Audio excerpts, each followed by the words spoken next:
Salve, salve, gente boa! E aí, tudo bem? Seja bem-vindo, seja muito bem-vindo ao canal. Nesse vídeo falaremos desejos, paixões e atitude.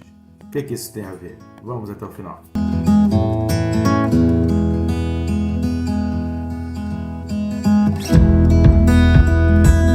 Querido, vamos preparar aí. Se você não está inscrito, inscreva-se. É só clicar no botão aí de se inscrever bem rápido. Não se esqueça de clicar no sininho para que você seja notificado a cada vídeo novo. Curta, comente, compartilhe. Conto contigo nessa missão de levar a palavra de Deus cada vez mais longe. Jesus disse para irmos pelo mundo pregar o Evangelho e fazermos discípulos, ensinando a respeito das palavras dele, das Escrituras. Então estamos juntos nessa tarefa, conto contigo. Te agradeço se você já está nos ajudando aí a alavancar o canal. Muito obrigado. E Deus te abençoe rica e abundantemente. O texto desse vídeo, Apocalipse 2, do 18 ao 29, carta de Jesus à igreja em Tiatira. Então é o vídeo referente aos detalhes de Apocalipse 2, do 18 ao 29, que diz assim: Ao anjo da igreja em Tiatira escreve: Estas coisas diz o Filho de Deus, que tem os olhos como chama de fogo e os pés semelhantes ao bronze polido. Conheço as tuas obras, o teu amor, a tua fé, o teu serviço, a tua perseverança e as tuas últimas obras, mais numerosas do que as primeiras. Tenho, porém, contra ti o tolerares que essa mulher Jezabel, que a si mesmo se declara profetiza, não somente ensine, mas ainda seduza os meus servos a praticarem a prostituição e a comerem coisas sacrificadas aos ídolos. Dei-lhe tempo para que se arrependesse. Ela, todavia, não quer arrepender-se da sua prostituição. Eis que a prosta de cama, bem como em grande tribulação, os que com ela adulteram, caso não se arrependam das obras que ela incita. Matarei seus filhos, e todas as igrejas conhecerão que eu sou aquele que sonda mentes e corações, e vos darei a cada um segundo as vossas obras. Digo, todavia, a vós outros, os demais de Tiatira, a tantos quantos têm essa doutrina, e que não conheceram, como eles dizem, as coisas profundas de Satanás. Outra carga não jogarei sobre vós. Então somente conservai o que tendes até que eu venha. Ao vencedor que guardar até o fim as minhas obras, eu lhe darei autoridade sobre as nações, e com cetro de ferro as regerá e as reduzirá a pedaços como se fossem objetos de barro. Assim como também eu recebi de meu Pai, dar-lhe-ei ainda a estrela da manhã. Quem tem ouvidos, ouça o que o Espírito diz às igrejas. Glória a Deus, né, querido? Aqui a gente falou um pouco a respeito dessa autoridade, lá em Apocalipse capítulo 20, versículo 5, a gente vai ver hoje bastante versículos bíblicos, né? Então prepara a caneta aí para você anotar os versículos e conforme for, o bom de ter o vídeo é isso, né? Você pode pausar, voltar e pegar qual é o texto de novo. Apocalipse 20, versículo 5 diz assim: Os restantes dos mortos não reviveram até que se completassem os mil anos. Esta é a primeira ressurreição. Quando fala reduzirás, né, a pedaços como se fossem objetos de barro, trazendo para o presente essa ideia do futuro, que é a da primeira ressurreição, em que os remidos em Cristo participarão ali do julgamento ao lado de Jesus Cristo. A gente vai falar um pouco mais sobre isso lá no capítulo 20, mas aqui é importante a gente entender que Jesus já está fazendo alusão àquilo que vai acontecer, porque para Deus todas as coisas já aconteceram. É interessante a gente observar aqui que Deus vai julgar cada um conforme as suas obras. A gente já falou sobre isso, assista o vídeo anterior a respeito do julgamento de Deus, porque o julgamento de Deus é justo, porque Ele vai julgar cada um segundo as suas próprias obras. Então, é baseado na palavra dele e baseado nas obras de cada um. Então, eu vou prestar conta de mim perante o Senhor. Então, não tem aquela justificativa de, eu deixei de fazer por causa disso, eu deixei de fazer por causa do outro. Eu não fiz porque o outro não me deu exemplo. Eu não fiz porque o outro... Não existe isso, né? Mas hoje em dia,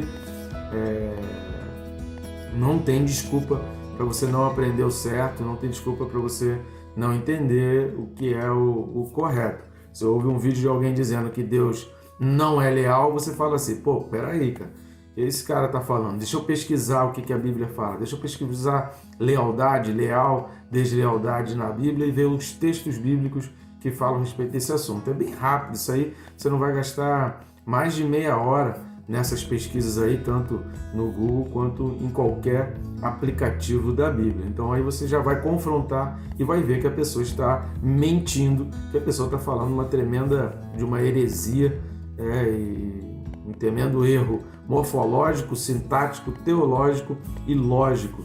O cara conseguiu, em menos de 2 minutos, o cara conseguiu cometer erros em 4 áreas. Então Deus é leal e Deus é fiel, isso aqui tem que estar firme na nossa mente. Então vamos aos detalhes aqui dessa carta a Tiatira. Primeiro grande detalhe, queridos, Jesus começa dizendo aqui, estas coisas diz o Filho de Deus. Essa é a única vez em que ele menciona a si mesmo no livro de Apocalipse como o Filho de Deus. Provavelmente relacionado à idolatria, às práticas idólatras que aconteciam, em que o povo ali em Tiatira acabava sendo seduzido, a pressão sobre os cristãos era forte em relação à idolatria, tanto no aspecto comercial, porque, como a gente já falou nos vídeos anteriores aí, assista os vídeos referentes à carta Tiatira, a gente já falou sobre isso, que para ter um relacionamento comercial, para vender, para ter dinheiro, eles acabavam sendo obrigados a frequentar lugares e a praticar coisas que eram de idolatria. Alguns acabavam sendo seduzidos por causa do dinheiro, por causa do comércio, e acabavam tendo esse tipo de prática condenada pelo Senhor. E outros cristãos preferiram, às vezes, não ter essa condição financeira, mas fazer parte ali, né? Assim como na igreja de Pérgamo também, que acontecia também algo muito parecido, e eles preferiam não ter tanto dinheiro, mas permanecer fiel e leal a Deus. Então, o Filho de Deus está relacionado a isso, porque eu sei em quem eu tenho crido, estou bem certo que Ele é fiel para guardar o meu tesouro. Por quê? Porque Ele é o Filho que veio, que viveu, que morreu e que ressuscitou. Então, a crença na ressurreição, a esperança na vida após a morte, por isso o Apocalipse 25 é lembrado aqui no final dessa carta, a crença nessa ressurreição, nesse estado dessa ressurreição, e de que não vai passar pela segunda morte, assim como ele falou também anteriormente, é a esperança que vai reger. Então é a única vez que essa expressão Filho de Deus é falada aqui em Apocalipse, Jesus falando a respeito dele exatamente como Filho de Deus. E esse versículo 18 vai falar que ele tem os olhos como chama de fogo e os pés semelhantes ao bronze polido. No Apocalipse 1, versículos 14 e 15, vai falar sobre isso. Diz, olha, a sua cabeça e cabelos eram brancos como alva lã, como neve, os olhos como chama de fogo, os pés semelhantes ao bronze polido, como que refinado numa fornalha, a voz como voz de muitas águas. Assista o vídeo correspondente a Apocalipse 1, 14 e 15, que está aí no nosso canal também, para você ver mais detalhes sobre isso. Resumidamente, chamas de fogo faz relação à santidade. Então a gente vai ver muito claramente nessas cartas ao Apocalipse, a gente vai ver muito claramente no Apocalipse a preocupação de Deus com a santidade e contra todo tipo de imoralidade, perversão sexual, todo tipo de relacionamento sexual ilícito. Sobre relacionamento sexual ilícito, assista os vídeos correspondentes a Gálatas 5, onde a gente explica a respeito desses relacionamentos sexuais ilícitos. O que é um relacionamento sexual ilícito de acordo com a Bíblia? Porque lembrando que a gente está aqui para falar o que a Bíblia diz, não é o que eu acho, o que eu penso, o pensamento de fulano. É o que diz a palavra de Deus. Muito bem, né, querido? Mateus 17, versículo 2. Mateus 17, 2 vai falar assim, ó. E foi transfigurado diante deles, o seu rosto resplandecia como o sol, e as suas vestes tornaram-se brancas como a luz. Então, como naquele tempo era difícil a limpeza, então um tecido extremamente branco ou algo extremamente branco passava exatamente essa ideia de uma limpeza, de algo que era muito purificado. Então, por isso faz alusão à santidade. Toda vez que fala dessa questão branca, é por causa da época, da dificuldade de se limpar, de se lavar, de ter um alvejante, né? Não era todo mundo, o máximo que passava uma aguinha, né? Então nem todo mundo tinha sabão, não existia essa essa coisa que a gente tem hoje, ter sabão, amaciante, alvejante, nessa variedade que a gente tem hoje, não tinha na época. Então, a tendência era que com o tempo as coisas ficassem encardidas. O que era branco de uma primeira vez, com o tempo ia se encardindo. Então, quando faz alusão ao branco, está falando exatamente de sabedoria, de pureza e de santidade. Branco não só relacionado aos cabelos brancos, né, que demonstra um pouco mais de sabedoria e experiência, mas também de pureza, de limpeza, né, de estar purificado das impurezas e ter todas as sujeiras retiradas. Por isso a santidade e por isso a imoralidade, a perversão sexual, ela é considerada na Bíblia como sujeira, porque ela mancha, ela traz mácula. Carta aos Hebreus vai falar de um leito sem mácula, que o casamento precisa ser limpo, não ter manchas, porque a imoralidade sexual, o adultério, a perversão, ela mancha, ela suja, e a santidade limpa, porque a vida santa ela busca o oposto de uma vida imoral e pervertida. Sobre com elas adulteram, no versículo 22, diz assim: eis que é prosto de cama, bem como em grande tribulação, os que com ela adulteram.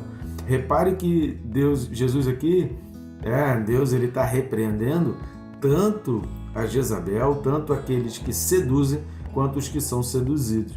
Então, ambos estão no mesmo grau de culpa e Jesus está dizendo que está dando tempo para o arrependimento. Então, todos os dois precisam de um arrependimento, não só aquele que seduz, mas também aquele que se deixa seduzir. Então, muito cuidado, porque quem está seduzindo você está em pecado, mas se você cede a essa tentação e você acaba sendo seduzido, você acaba incorrendo também no pecado. É isso que está dizendo as Escrituras. E aí isso vai fazer referência exatamente ao versículo 23, que aí o 23 vai falar: matarei os seus filhos e todas as igrejas conhecerão que eu sou aquele que sonda mentes e corações. Por que que todos conhecerão que Deus sonda mentes e corações? Porque até aqueles pecados mais ocultos que as pessoas se deixaram seduzir, Deus vai conhecer. Então, na hora do julgamento de Deus, as pessoas vão tomar conhecimento de que aquelas pessoas ali estão recebendo a punição, porque mesmo que isso não tenha ficado divulgado, eles têm uma vida pervertida, né? Aquela coisa da pornografia escondida, casais aí que enquanto um está dormindo ou está fora de casa, o outro fica em pornografia, com vídeos em sites e aplicativos de conversa, de bate-papo, mandando nudes. Então todas essas coisas que são feitas escondidas, um dia isso é tornadas claras, porque Deus sonda mentes e corações. Jeremias 11:20, veja o que diz a palavra: mas, ó Senhor dos exércitos, justo juiz, que provas o mais íntimo do coração, veja eu a tua vingança sobre eles, pois a ti revelei a minha causa. Então, mentes está relacionados a vontades e desejos. É na mente que os desejos e a vontade são alimentadas, que elas são despertadas. Então, é pelo ouvir de coisas. Nós temos 5 sentidos. Então, algumas coisas são despertadas pelo olfato, outras pelo paladar, outras pela audição, outras pela visão e outras pela fala, né?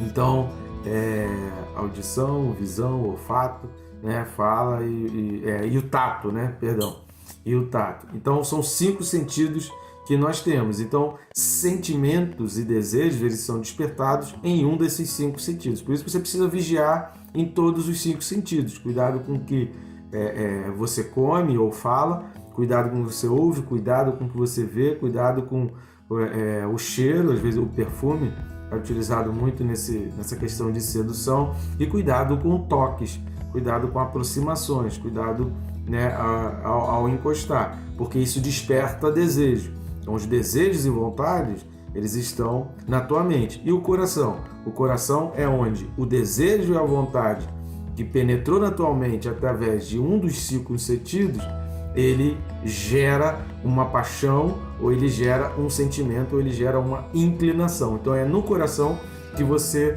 põe em prática, que você é movido a colocar aquilo que na tua mente foi inserido e foi alimentado. Por isso, muito cuidado até com músicas que você escuta, muito cuidado com séries que você assiste, muito cuidado com filmes que você assiste, muito cuidado com livros que você lê, muito cuidado com páginas de redes sociais que você segue, muito cuidado com pessoas em redes sociais, qualquer que seja ela que você segue. Então, muito cuidado, porque esses 5 sentidos, muito cuidado com a aproximação com pessoas, com determinados cheiros, o cheiro ele traz memórias lá da infância, então muito cuidado, porque Deus sonda mentes e coração, Deus sonda a origem dos teus desejos e das tuas vontades e sonda o teu coração, que é onde é a atitude do mover para a paixão, para a inclinação e para os teus sentimentos. Um outro texto, Jeremias 17:10, que diz assim: Eu, o Senhor,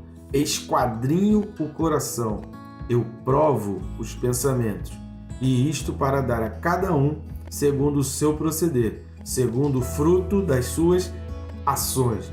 Então, você pode ser seduzido, mas assim como diz lá em Gênesis 4, cumpre a ti dominar os desejos que são inseridos na tua mente. Por isso, lá em Efésios, Paulo vai falar a respeito do capacete como símbolo da armadura de Deus, que é o capacete da salvação. Por quê? Pelos 5 sentidos as coisas são germinadas na tua mente e da mente elas geram o coração. E aí cabe você a ter uma atitude. Repara o que Jeremias diz aqui em 17:10. Segundo o fruto das suas ações.